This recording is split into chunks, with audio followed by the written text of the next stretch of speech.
Hi friends, welcome back to my channel Duniya Ammayi vlogs. ఈరోజు video chicken pakoda అండి. Chicken pakoda అంటేనే non veg ప్రియులకు నోట్లో నీళ్ళు ఊరుతాయి.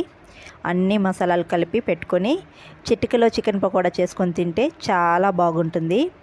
చికెన్ పకోడా ప్రాసెస్ చూసే ముందు ఒక లైక్ చేసి కొత్తగా ఎవరైనా చూస్తుంటే సబ్స్క్రైబ్ చేయండి.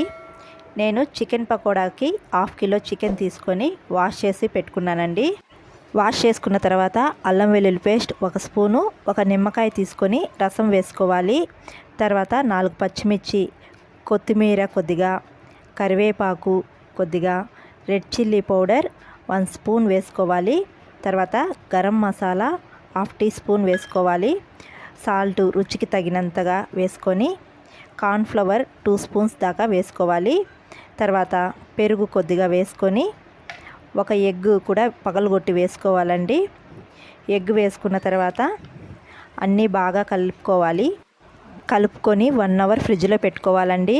1 అవర్ కంటే ఇంకా ఎక్కువసేపు పెట్టుకుంటే కూడా చికెన్ పకోడా టేస్ట్ చాలా బాగుంటుంది.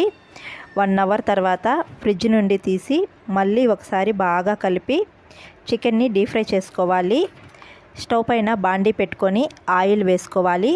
ఆయిల్ హీట్ అయ్యాక చికెన్ వేసి మంటను మీడియం ఫ్లేమ్లో పెట్టి చికెన్ను డీప్ ఫ్రై చేసుకుంటే చికెన్ లోపల కూడా బాగా ఉడుకుతుందండి. మంటను హై ఫ్లేమ్లో పెట్టి చికెన్ను డీప్ ఫ్రై చేసుకుంటే చికెన్ పైన మాడిపోయి లోపల సరిగా ఉడకదండి. కొద్దిగా టైం పట్టిన మంటను లో ఫ్లేమ్లో పెట్టి చేసుకుంటే చికెన్ బాగా ఆయిల్లో ఉడుకుతుంది. చికెన్లో మసాలాలు వేసి కలిపి ఎక్కువసేపు ఫ్రిడ్జ్లో పెట్టి చేసుకుంటే చికెన్ పకోడా టేస్ట్ చాలా బాగుంటుందండి. మీకు టైం ఉంటే చికెన్ కలిపి ఓవర్ నైట్ ఫ్రిడ్జ్లో పెట్టుకొని పకోడా చేసుకుంటే టేస్ట్ సూపర్గా ఉంటుందండి. వీడియో నచ్చితే ఒక లైక్ చేయడం అస్సలు మర్చిపోకండి. ఎవరైనా కొత్తగా చూస్తుంటే సబ్స్క్రైబ్ చేయండి. నేను పెట్టే వీడియోస్ మీ వరకు రావాలి అంటే బెల్ ఐకాన్ని క్లిక్ చేసి ఆల్ అనే సింబల్ని ప్రెస్ చేయండి. మరొక వీడియోలో మళ్ళీ కలుద్దాం.